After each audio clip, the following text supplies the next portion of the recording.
Hello all and welcome back to my YouTube channel. So I'm Mayank Agarwal and we are learning DSA through our Hello DSA series. So आज की इस video में I'm gonna introduce कि exactly data structures और algorithm ये क्या होते हैं, right? So before actually diving into any data structure या फिर एक कोई particular algorithm, मुझे लगता है कि पहले ये understanding बहुत जरूरी है कि यार ये जो सब DSA करते रहते हैं ये exactly क्या होते हैं, यूज़ कहाँ पे आते हैं, इनको हम क्यों इतना ज़्यादा पढ़ रहे हैं, राइट? कंपनीज क्यों इतना ज़्यादा इनके क्वेश्चंस पूछ रही हैं, तो ये सब चीज़ें समझनी बहुत ज़्यादा जरूरी है.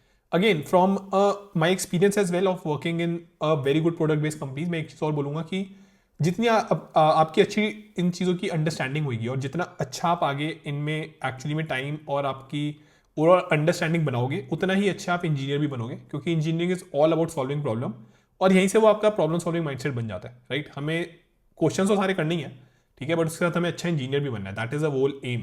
मेरे को सिर्फ आपको क्वेश्चन की ट्रिक या वैसे नहीं बतानी कि अरे ऐसे याद कर लो, नहीं. मुझे आपके अंदर मेक श्योर करना है कि आप एक्चुअली उस क्वेश्चन को देखो कि हाँ यार ये ऐसे सॉल्व करूंगा तो अच्छा रहेगा.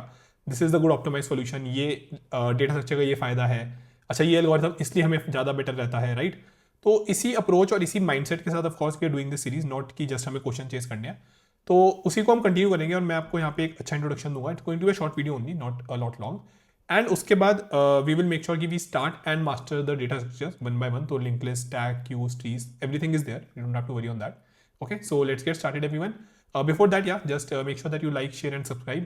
तो do send this video to everyone जो भी DSA पढ़ना चाह रहे हैं बहुत easy manner में, and especially in Python. ठीक है, हम सारी चीज़ें Python में ही कर लेंगे. Machine learning, deep learning, data engineering, सारी चीज़ें हो जाएंगी. इतनी सी दिक्कत नहीं है. Okay, and do if you are learning in public then do use the hashtag HelloDSA और do tag me. Will be more than happy to actually interact with you there. So yeah, let's get started everyone. Great everyone, so let us begin. Introduction to data structures and algorithm लिखना भूल गया मैं. And algorithm, right? तो पहले हम data structures को समझेंगे कि डेटा स्ट्रक्चर एग्जैक्टली क्या होते हैं, राइट? डेटा स्ट्रक्चर में दो वर्ड्स हैं. First is data, second is structure.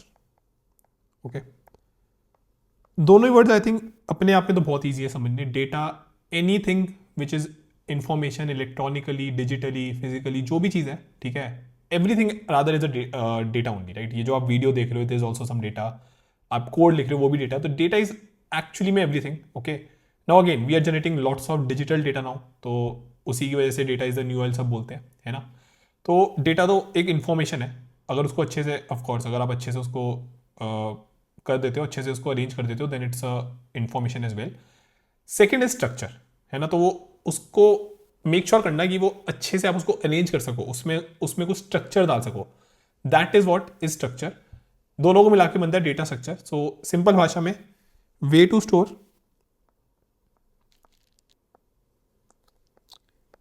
And store the data, or maybe yeah, we can say it like this. That is adding structure to our data, right? So बहुत ही simple भाषा में यही हमारा एक definition है, structure the data, right? Data structures की. अब again definition तो बहुत ईजी है, लेकिन इतना कॉम्प्लेक्स कहाँ पे आता है? फिर कॉम्प्लेक्सिटी यहाँ पे आती है कि बहुत सारे तरीके का डेटा से हम डील करते हैं एंड उसको स्टोर करने का बहुत अलग अलग तरीके हैं. तो बहुत ज़्यादा अलग अलग तरीके के डेटा स्ट्रक्चर्स बनते हैं. पाइथन में तो इनबिल्ट हमें काफ़ी मिल जाते हैं. List, tuple, set, dictionaries, right? ये सब चीज़ें हम यूज़ कर चुके हैं. स्ट्रिंग्स. तो हर एक डेटा के टाइप को स्टोर करने का बहुत ही अलग तरीका है. उसी की वजह से इतने सारे डेटा स्ट्रक्चर्स बनते हैं. जब डेटा स्ट्रक्चर्स बनते हैं अलग अलग, तो उन सब डेटा स्ट्रक्चर्स की, हर अलग अलग डेटा स्ट्रक्चर्स की अपनी कुछ प्रॉपर्टीज होती हैं, है ना? तो हमें वो सब समझनी पड़ती हैं कि भाई एक लेट से आज अगर लिस्ट है तो आई नो कि उसमें कंटिन्यूस एलिमेंट्स होंगे. I can access any of them, I can access a part of them by indexing and slicing, right? तो यहाँ पे थोड़ी सी एक कॉम्प्लेक्सिटी बढ़ती है कि हाँ, बिकॉज इतने सारे डेटा स्ट्रक्चर्स हैं, उनके ऊपर ऑपरेशंस, उनके ऊपर जो हमें प्रॉब्लम्स आती है, उनके ऊपर आप एक्सेस करने के लिए, मॉडिफाइंग करने के लिए, ये सब जो चीज़ें होती है ना, यही डेटा स्ट्रक्चर्स के ओवरऑल टॉपिक को इतना कॉम्प्लेक्स और यूजफुल दोनों बनाती है. Okay, so now let us move forward everyone. अब ये समझते हैं कि इंपॉर्टेंट क्यों है. मतलब ऑफ कोर्स मैंने आपको एक आइडिया दे दिया, लेकिन एक और चीज़ अगर आप सोचोगे, जिस तरीके से आप अपना डेटा स्टोर कर रहे हो, the way you are storing your data will determine कि आप उस प्रॉब्लम को, एक गिवन प्रॉब्लम को सॉल्व कैसे करोगे, right? What I mean by that is कि अगर आपने अपना, लेट से कि आपके पास कुछ स्टूडेंट्स हैं, आपको उनकी परसेंटेज या कुछ निकालनी है ना? अगर अब आपने उनको वेरिएबल्स में स्टोर कर रखा है, देन आप एक कोड में फॉर लूप नहीं लिख पाओगे. आप कैसे एक्सेस करोगे वेरिएबल्स को, राइट? आप ये थोड़ी बोलोगे अपने फॉर लूप को कि ए कर फिर बी कर, अलग अलग लिखना पड़ेगा। इसी की जगह अगर आप एक लिस्ट में कर देते हो स्टोर, तो बहुत आसान हो जाएगा आपका काम। You just have to make sure कि भाई पहला बच्चा उठाओ लिस्ट में, उसकी सारी की सारी जो भी कैलकुलेशन करनी है कर लो, सेकंड बच्चा उठाओ उसकी सारी कैलकुलेशन कर लो। तो the way you store your data that determines कि हाउ गुड और bad can you solve your problem. ठीक है, अगर किसी ने अच्छा डेटा स्ट्रक्चर चूज नहीं किया, ओके, अपनी प्रॉब्लम को सॉल्व करने के लिए, then it's going to be a problem again. उसको फिर बहुत ज़्यादा टाइम लगेगा उस पर्टिकुलर प्रॉब्लम को सॉल्व करने में, and maybe that is not efficient as well. अब तो हमें टाइम कॉम्प्लेक्सिटी अच्छे से पता है, राइट? तो एक ये भी रीजन है। Now let me write that down as well. So way we store our data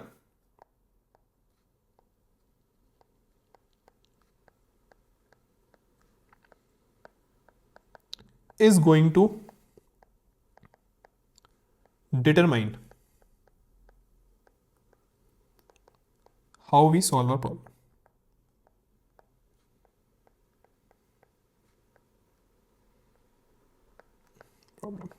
Okay.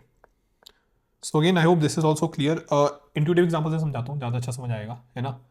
तो एक एग्जाम्पल लेते हैं बहुत ही अंडरस्टैंडेबल चीज़ का। Just let me get the image. देखो, ये कुछ डेटा है। What is data here? Books. कैसे स्टोर हो रखी है? सब फैली हुई है ना? What do you think, can you work on something on this particular book? ये जो जिस तरीके से स्टोर हो रखी है, अगेन इन्फॉर्मेशन वही है, ठीक है, बुक्स है, इन्फॉर्मेशन है। मैं आपको बोलूँ इसमें से कि मुझे लेट्स से कोई साइंस की बुक निकाल के दे दो, व्हाट विल यू डू? एक एक करके बुक देखोगे, आपको क्या पता कहाँ पे है साइंस की बुक्स? सबसे ऊपर पड़ी हुई है, एग्जैक्टली राइट। सो यहाँ पे पड़ी हुई है आपकी बुक, या ये वाली है, या इसके नीचे कहीं दबी पड़ी है, नहीं पता, राइट? इसी में स्ट्रक्चर डालता हूँ मैं, इसी के अंदर स्ट्रक्चर डालता हूँ मैं। तो अगर मैं इसके अंदर स्ट्रक्चर डालता हूँ, then it going to become a book shelf, है ना? ये मैं ले लेता हूँ मैं। तो इसी में अगर मैंने स्ट्रक्चर डाला तो ये बन गया मेरा बुक शेल्फ। नाउ आपका काम कितना आसान हो गया, राइट? देखो, ये बना आपका बुक शेल्फ। तो एक intuitive example, real world example, बहुत ही सिंपल भाषा में। बस आपके पास कुछ नहीं करा आपने, सेम डेटा को, आपने जो सेम डेटा था, ऐसा नहीं है कि मैंने कोई डेटा चेंज कर दिया, नहीं, बस मैंने एक स्ट्रक्चर डाल दिया इस डेटा के अंदर, है ना? स्ट्रक्चर डालती चीज़ें कितनी आसान हो गई। अब मैं आपको बोलूँ कि यार साइंस की बुक चाहिए, आप ऐसे हो गए, ठीक है, ये थर्ड वाले में साइंस की बुक पड़ी हुई है, जाकर ले आओ जो सी नहीं है ना? तो देखो, रियल वर्ल्ड एग्जाम्पल में इसका यूज केस है ना? तो हमारे टेक्निकल वर्ल्ड में भी आएगा। हम जो भी टेक्निकल वर्ल्ड में करते हैं, मोर और less that is just copy of real world, that is what I have seen. ठीक है, कॉम्प्लेक्स कर रखा है हमने बहुत ज्यादा ऑफ कोर्स, लेकिन होता यही है। उसको आप कॉम्प्लेक्स तरीके से करो या आसान तरीके से करो, होता यही है ना? तो आपने बस इसको स्ट्रक्चर कर दिया डेटा को। एक और एग्जाम्पल देखते हैं नॉर्मल उसमें। नेक्स्ट एग्जाम्पल इज आपका कि आपके पास वेरिएबल्स हैं, ओके, लेट्स से आपके पास स्टूडेंट्स हैं कुछ, तो लेट्स से मैं यूं Mayank, okay, let's say Ram, उसके बाद लेट्स से भोला, जो भी नाम मेरे दिमाग में आ रहे हैं, ओके, इन सब की कुछ इन्फॉर्मेशन है। अब आप इनको वेरिएबल्स में रख सकते हो, फिर उनके ऊपर काम कर सकते हो, और यू कैन से कि भाई मैं तो एक लिस्ट बना लूँगा स्टूडेंट नाम की, इसके अंदर मैं सारी की सारी चीज़ें रख लूँगा। अगेन वही करा आपने, स्ट्रक्चर डाल दिया एक। Now if you have added a structure, if you have actually added a structure, तो ये कितना आसान हो गया, राइट? कितनी बढ़िया तरीके से चीज़ कर दी आपने। चलो इंडस्ट्री बेस्ड एग्जांपल देखते हैं। ये हमारा एक रियल वर्ल्ड का एग्जांपल हो गया, ये थोड़ा सा इजी एग्जांपल हो गया समझने में। इंडस्ट्री बेस्ड एग्जांपल देखते हैं। इंडस्ट्री बेस्ड एग्जांपल में क्या हो सकता है? हम अंडू और रीडू यूज़ करते हैं, अंडू और रीडू ऑपरेशन। बैक और फॉरवर्ड भी करते हैं, बैकवर्ड एंड फॉरवर्ड सेम चीज़ होती है ना? इसको मैं लिख देता हूँ बैकवर्ड और फॉरवर्ड, राइट? तो वो आई थिंक यहाँ पे भी है, आप देख लोगे, ये रहा बटन। अगर मैं इसको यूज़ करूँगा तो ये मिट जाएगा, यहाँ करूँगा तो आ जाएगा, है ना? अब इस चीज़ को करने का क्या बेस्ट तरीका है? इस चीज़ को करने का तरीका क्या बेस्ट है? I think list will fail here, क्योंकि अगर आपने लिस्ट से निकाल दिया, मैंने अंडू करा, आपने वो एलिमेंट डिलीट कर दिया, तो आप वापस कैसे यूज़ करोगे उसे, है ना? तो इसका तरीका क्या है, लेट्स सी। एक डेटा स्ट्रक्चर होता है स्टैक, वो इस तरीके का कुछ होता है, जैसे स्टैक ऑफ प्लेट्स होती है ना, बहुत डीप में पढ़ेंगे हम इसको भी। आप ऐसे दो स्टैक ले लो, आप पहले इसमें डालो हेलो, ओके, डीएसए। तो लेट्स से मैंने अगर हेलो डीएसए लिखा है, अब इसके अंदर हेलो डीएसए ऐड कर दो, राइट? अब अगर मैं बोल रहा हूँ अंडू करने के लिए, तो आप इसको यहाँ से उठा के यहाँ डाल दो, यहाँ से मिटा दो इसको, तो यू हैव डीएसए हेयर, है ना? नाउ अगर मैं बोलूँ रीडू करने के लिए, तो इसको हम ऐसे बोलते हैं अंडू स्टैक, रीडू स्टैक। अब आप ये सोचो ये चीज़ कितनी ज़्यादा यूज़ होती है हर जगह, राइट? ये जो एक फीचर है ये कितना ही ज़्यादा यूज़ होता है, एक्चुअली हर सॉफ्टवेयर में ऑलमोस्ट ये फीचर होता है। आपके टेक्स्ट एडिटर्स हो गए, ब्राउजर्स हो गए, ये नोट लिखने का सॉफ्टवेयर भी हो गया, है ना?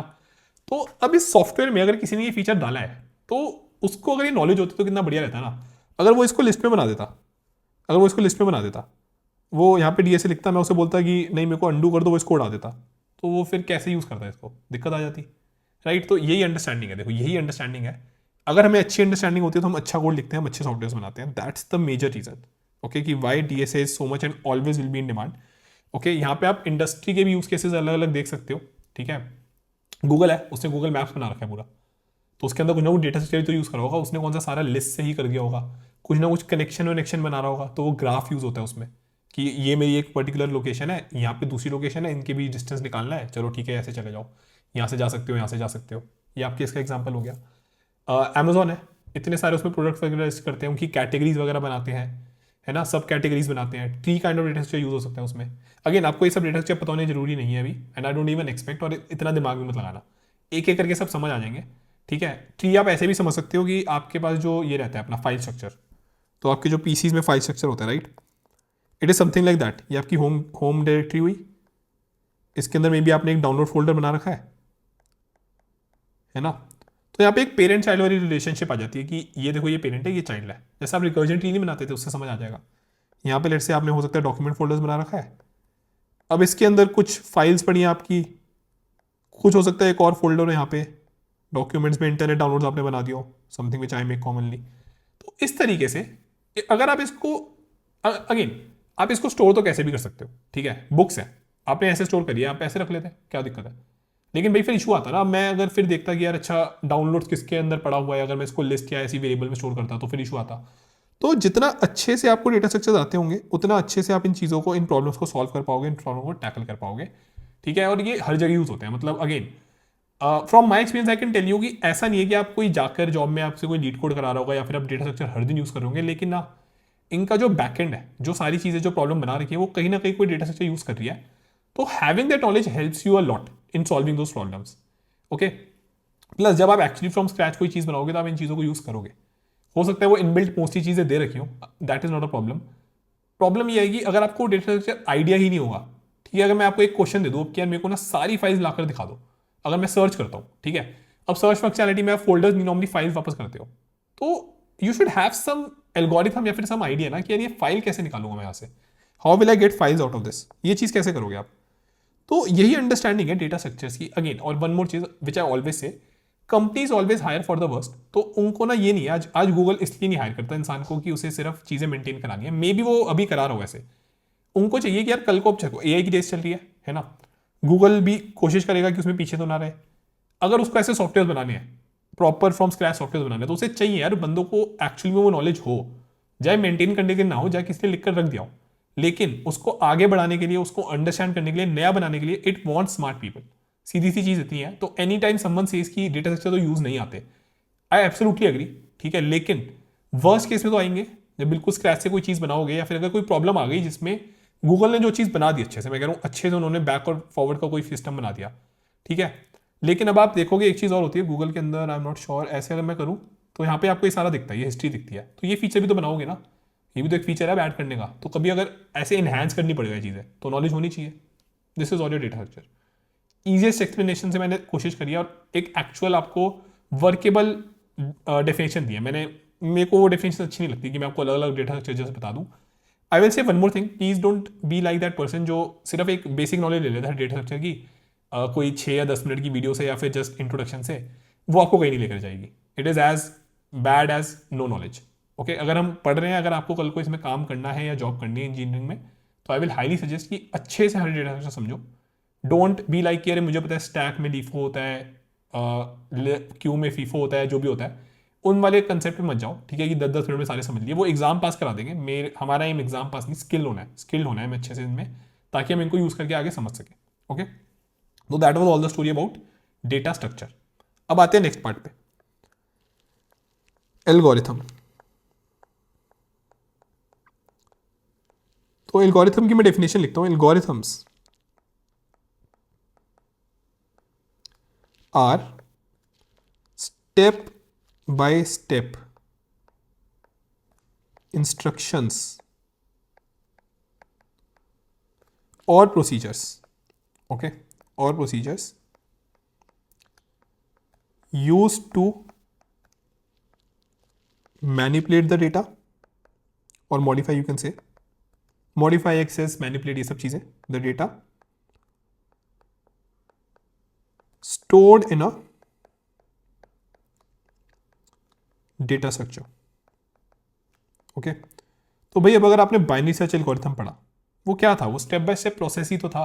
वो ये कहता था यार देखो, एक सॉर्टेड डेटा स्ट्रक्चर, एक लिस्ट लो सॉर्टेड, उसमें स्टार्ट ढूंढो, एंड ढूंढो, मिडल निकालो, मिडल वाले को कंपेयर करो, अगर नहीं था इक्वल तो किसी ना किसी हाफ पे कॉल मार दो।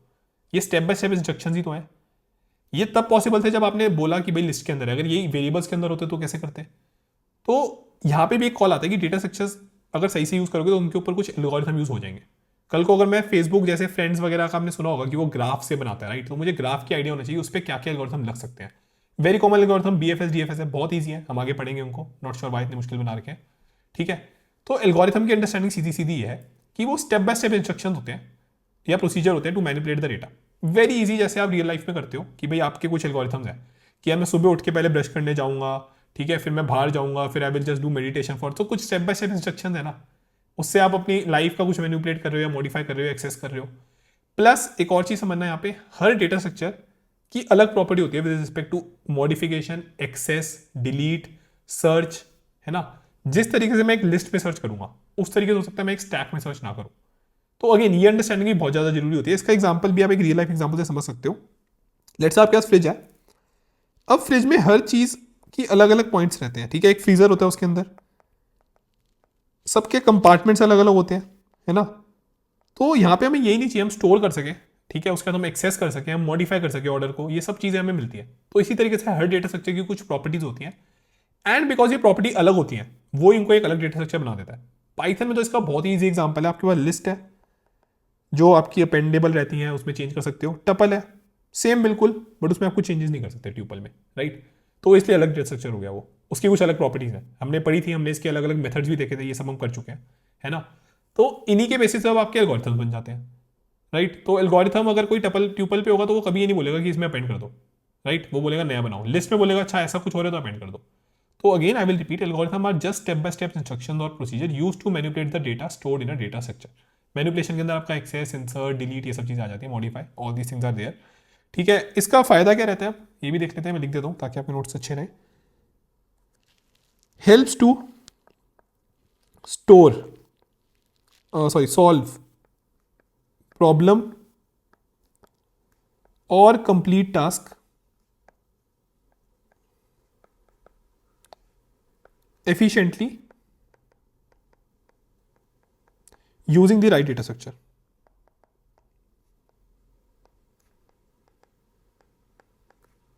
सो ये बहुत जरूरी है, राइट डेटा स्ट्रक्चर, ठीक है। इसका एक इंट्यूटिव एग्जांपल देता हूँ, वैसे हम काफ़ी डिस्कस कर चुके हैं लेकिन एक और एग्जांपल देता हूँ मैं आपको। Dictionary, not the Python one, the actual one. अगर यू किसी ने देख ही रखी होगी, इतने तो भी हम नहीं हुए आई थिंक, अभी इंटरनेट इतना ज़्यादा नहीं करा कि इफ सम जेनजी और some other generation is watching उन्हें डिक्शनरी ना पता हो, आई होप ऐसा ना हो। तो एक बार एक फोटो लेता हूँ डिक्शनरी की मैं, ओके देखो, अब डिक्शनरी है ये आपकी, है ना। ऐसे कुछ होती थी डिक्शनरी, उसमें वर्ड्स सॉर्टेड होते थे बेस्ड ऑन किससे स्टार्ट हो रहे हैं, then based on the lexicographical, I think, है ना। कूल। तो यहाँ पे क्या होता था कि मुझे पता है कि ए पहले आएगा फिर ए भी आएगा, तो अब मुझे इसके अंदर अगर वर्ड सर्च करना है, if I want to search anything in this, है ना, तो एक तो है कि सीधा आप एल्गोरिथम मत लगाओ, मैं आपसे बोलूँगी मयंक, या फिर देखो मयंक इसके अंदर वर्ड है या नहीं है, आप जाओ, आप क्या करोगे, इसके अंदर जाओगे, हर वर्ड चेक करोगे, very bad strategy to be in. Algorithm लगा देते हैं।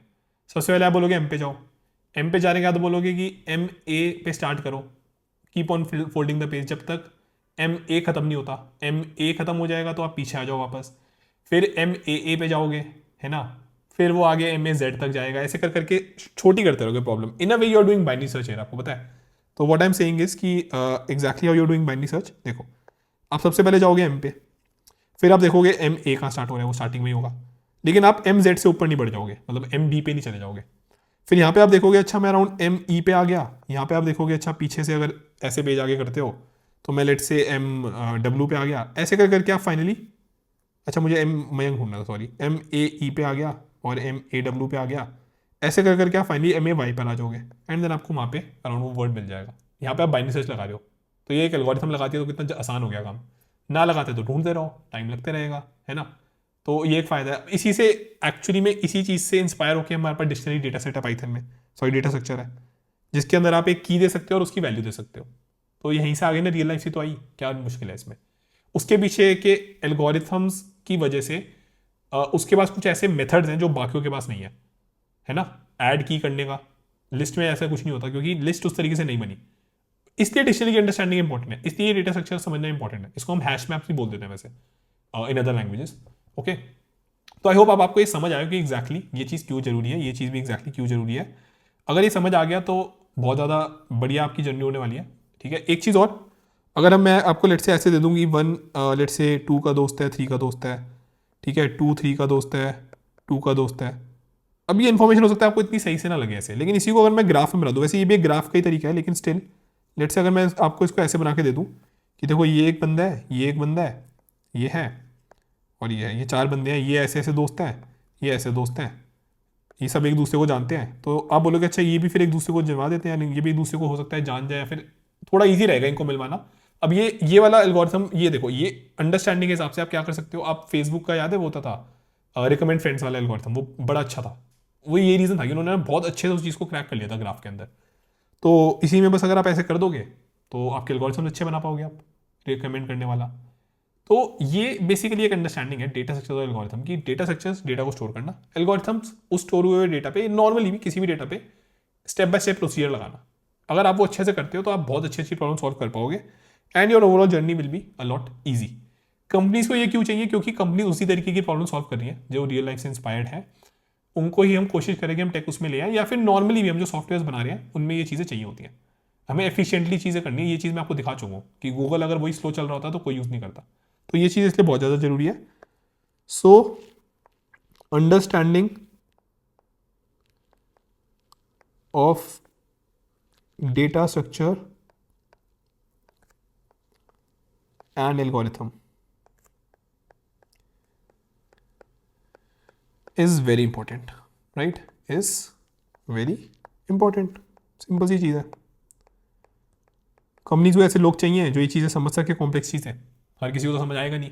समझ जाओगे तो अच्छे सॉफ्टवेयर बनाओगे, अच्छे बनाओगे तो पैसा मिलेगा, सिंपल भाषा। ठीक है, तो ये आई थिंक एक बहुत ज़्यादा प्रैक्टिकल इंट्रोडक्शन है डेटा स्ट्रक्चर एल्गोरिथम में।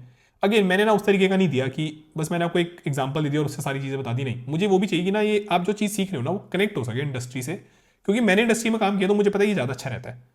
अगर मैं आपको एक डिक्शनरी का सिर्फ एग्जांपल दे दूं और आपको रियल लाइफ एग्जांपल्स ना बताऊं तो मेरे को लगता है वो फिर ऐसा रहेगा कि यार फिर आपकी एक ओवरऑल अंडरस्टैंडिंग और एक इतनी ज़्यादा अच्छी आई वुड से कि आपकी वो नहीं जागेगी कि एग्जैक्टली इसको पढ़ना है मुझे, इंटरेस्ट नहीं जागेगा। अब अगर आपको पता है कि यार अच्छा हाँ, अगर मैं स्टैक पढ़ रहा हूँ तो कल को भाई हो सकता है मैं ऐसा कुछ बना रहा हूँ तो वहाँ यूज़ कर लूँ। ठीक है, अगर मैं लिंक लिस्ट पढ़ रहा हूँ तो यार अच्छा हाँ ऐसा कुछ हो सकता है, इसमें ऐसा कुछ बना लेंगे, भैया ने बोला था ये इसमें यूज़ हो जाता है। ग्राफ पढ़ रहा हूँ तो भाई हाँ ठीक है, चलो देखते हैं कि अगर यार कल को यूजर्स हैं उनके बीच कोई कनेक्शन या कुछ बनाने तो मैं ग्राफ यूज़ कर सकता हूँ। तो इस तरीके से समझना। Again I am just asking you to one more thing कि डेटा स्ट्रक्चर्स कभी भी ना ऐसे मत समझना कि बस आपने 6-7 मिनट की कोई वीडियो देखी उसको समझ लिया कि होते क्या है। इन डेप्थ समझना पड़ेगा, इन डेप्थ उसके क्वेश्चंस करने पड़ेंगे, उसके ऊपर एल्गोरिथम्स समझने पड़ेंगे, तभी फायदा है, नहीं तो कोई फायदा नहीं है। एग्जाम पास नहीं करना, हमें स्किल्ड बनना है। सिर्फ डेटा स्ट्रक्चर को बेसिक समझना तो बहुत सारी बुक्स में आपकी डेफिनेशन लिखी है, पहला पेज पढ़ोगे किसी भी उसका हो जाएगा क्लियर। हमें वो नहीं करना, स्किल्ड बनना है। हमें सिर्फ उसकी नॉलेज नहीं चाहिए, हमें उसकी स्किल्ड नॉलेज चाहिए जो हम यूज़ कर सके आगे। ओके, कूल है देन। I hope this overall introduction was a lot helpful and clear. इससे आपका ओवरऑल एक इंटरेस्ट बनाओ कि हाँ यार क्या होते हैं डेटा स्ट्रक्चर्स एंड हम उसको कैसे यूज़ करेंगे। मेरी आपकी if you have any doubts please ask in the comments. Okay, time stamp डाल देना and I will help you to answer that. इसके अलावा yes, in the next class we are gonna start with link list, the first data structure. I am gonna again make sure that you understand it very nicely and we are gonna do lots of question जो पूछे जाते हैं Google, Amazon, मैंग, all these companies में। ठीक है, so cool then everyone, please make sure that you like this video and comment if you like this overall approach of telling about data structures and algorithm. Let's meet in the next video and start with linked list. उसके अलावा please make sure that you share this with everyone and do subscribe to my channel. Thank you.